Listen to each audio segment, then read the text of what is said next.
Hello my crafty friends, Corrine here from Corrine Crafts. I hope you are well. I hope you've had some fun in your craft area, space, wherever you craft recently. I know I have. I am loving making all these videos for you. Now today's video is the second one in my colour challenge series for February. So if you remember, I had this picture to show you the colours for February, but it had this gorgeous hyacinth picture at the side of it. So I decided, why not make a card from that picture? There we go, look at that. Isn't that absolutely beautiful? I can't get a closer match to the colours, can I? Could have actually used the inspiration for this month's colour challenge as my focal point of my card. I think it's absolutely gorgeous. I'm going to show you how I made this. Absolutely beautiful card. It's so simple, so quick and easy to make, and you're just going to love it. I often will do a second colour challenge in the month, a different way to make the project. So this was my first project that I did using those colourways. I used watercolour pens. I used tulip, sea holly, evergreen, sea green and desert to create that background. I matte and layered. I gave a drop shadow in a nice dark green, and then I used a nice pink and a purple as my matte layers to make those colours. So that was the first project. So I thought I'll have a go at another one. Then I thought, why not actually use the image that I introduced the colour challenge with? So I've got this gorgeous floral picture here, and I thought, yeah, that is what we're going to use. So I printed it out again, taking off the other bits and maybe slightly resizing it, and this is what I've printed out this time. So as you can see, it's exactly the same, but just printed out differently. Comes out, actually printed this on a different printer, so it's got slightly different colourways. And then I found this Hexagon style die by Lou Collins from her textures range, which I really love. So what it's going to do now, it's designed to cut out a frame with Hexagon apertures. We're going to use it the opposite way around today. So what I'm going to do is I'm going to pop it over here. I want it sort of about like that, I think. I'm going to use... No, I'm not. I'm going to go that way. That way. I want a whole one up there. So let's go that way. Yeah. Yep, I like it better like that. Okay, so I'm going to pop a piece of tape on there because I don't want it to move. And I'm going to pop a piece of tape on there because I might need to trim it down.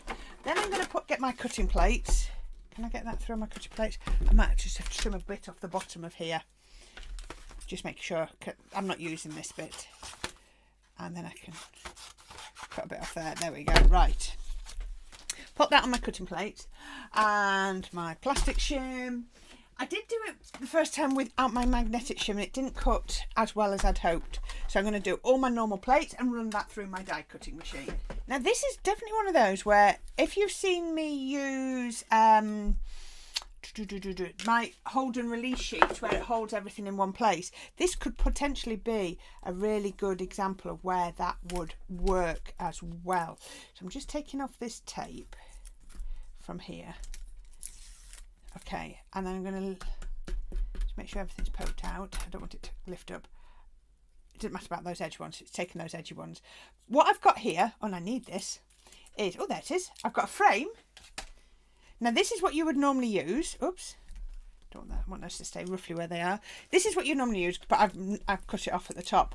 And this piece is the bit you normally cut in. This is normally the waste. But we're going to actually use the waste pieces. So I have got a piece of card today, and my card is 4 1/4 by 5 1/2. Now I have got a card base, and my card base is here, and it's 5 1/4 by 6 1/2 inches. So you can see I've gone up by 1 inch. There we go. So there we are. You can see those are my measurements, just like that. All right. And so what I'm going to do is I'm going to pop this over here, just like this. Let me just make sure I've got this where I want it to be. I want that sort of like about there. What I'm then going to do is get a really old piece of tape. I want it quite old, and I'm just going to pop that just there, and then I actually I want to get 3. I want to get that one on. So let's just take it to there. So that one's on. There we are. And then I'll put a piece of tape just there. And what I'm going to do is I'm going to put back 1, 2, 3, 4, 5 and a little bit 6. Oh, and I might put that one back as well, but I'll move the tape in a minute. So what I've got is I've got my Sticks to foam pads. Let's get these out of the pack. And I'm going to pop these in these squares. So let's put 1, let's put 2 into here.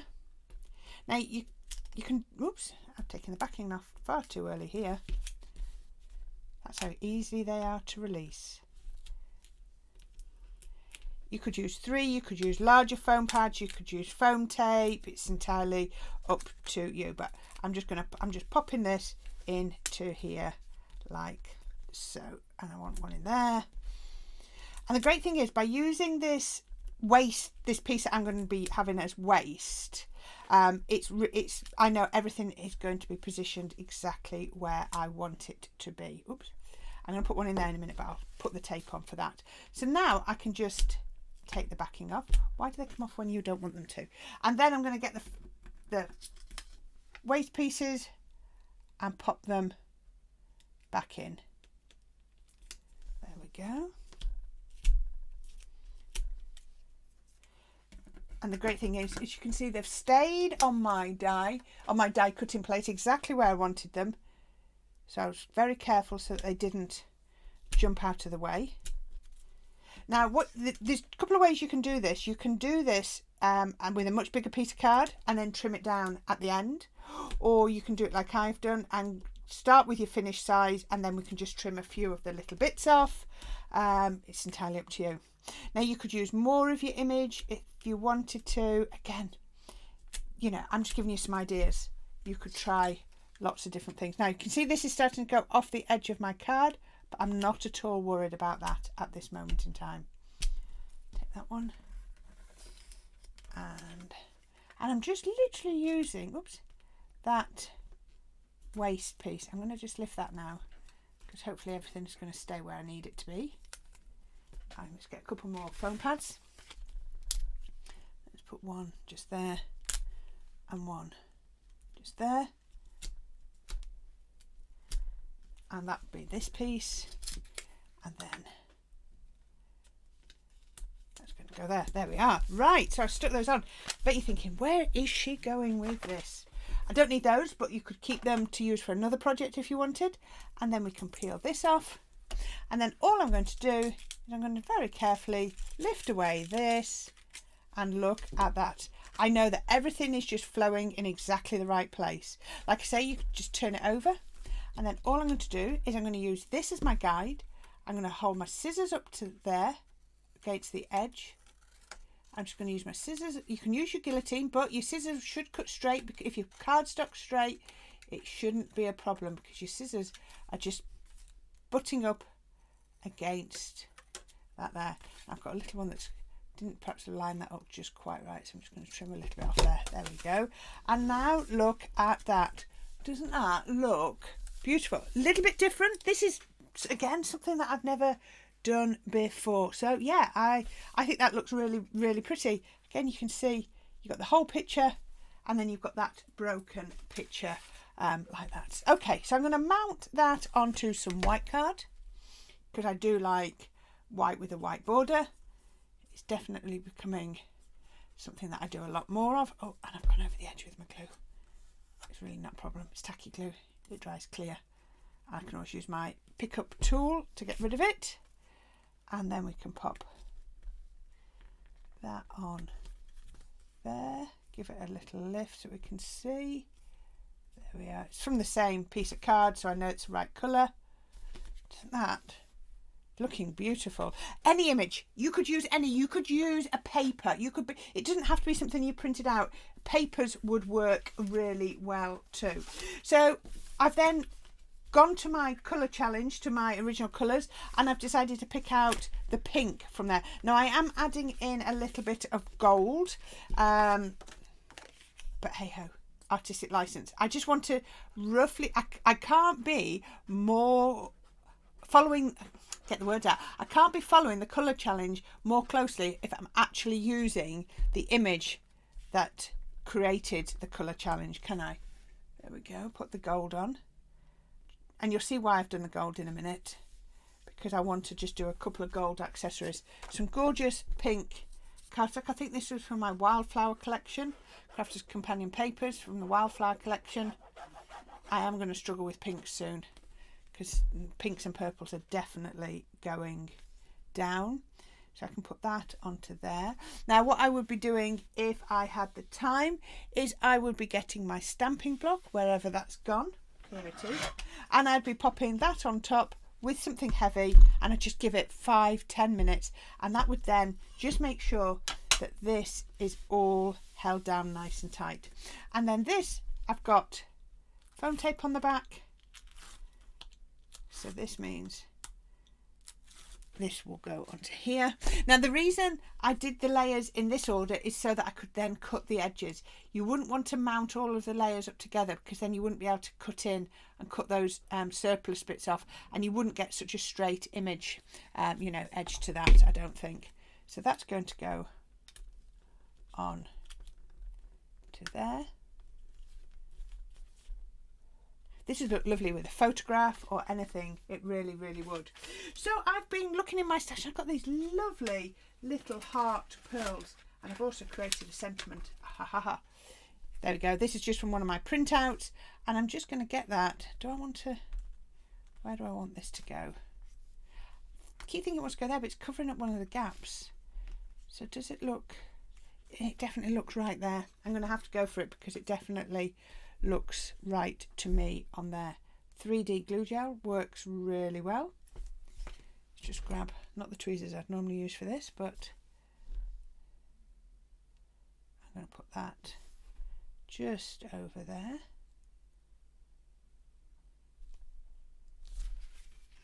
Loving that. And then all I'm going to do, I'm going to get these. I'll tell you what I will grab. I'll grab a little tray. I've got plenty, I've got loads of these trays, but I still keep using this one that I've heat embossed onto, but never mind. Look at these little gorgeous ones. Okay, so I think what I will do, this is a new Sticks 2 glue pen. I think, let's see if I can get the glue running on this. Aha, here it comes. 2-in-1 glue pen, rolling ball. Tap, tap, tap. I can see the glue coming out. Okay, I need a pickup tool. These are what I give to people when they win my colour challenge. And let's just pop a couple of little bits of glue on here. Come on, glue. And then I can use my pickup tool. Pick up one of the heart. Nope. There we go. I just thought that was really pretty with it being love and hugs.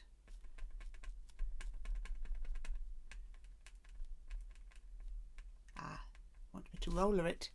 Just say rollerball, doesn't it? I was trying to be clever. That's much better.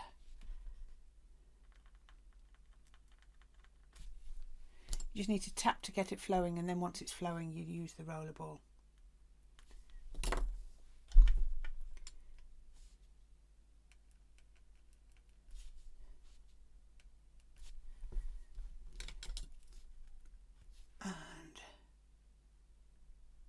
Oh, that's not very straight. If it was a regular sequin, it wouldn't have an up and a down, would it? But with it being a heart, I need to make sure it's right. And then the 5th one, there's 2 there, and that goes on there. Come on, must have some glue on my pickup tool now. Oh, let's try that one again.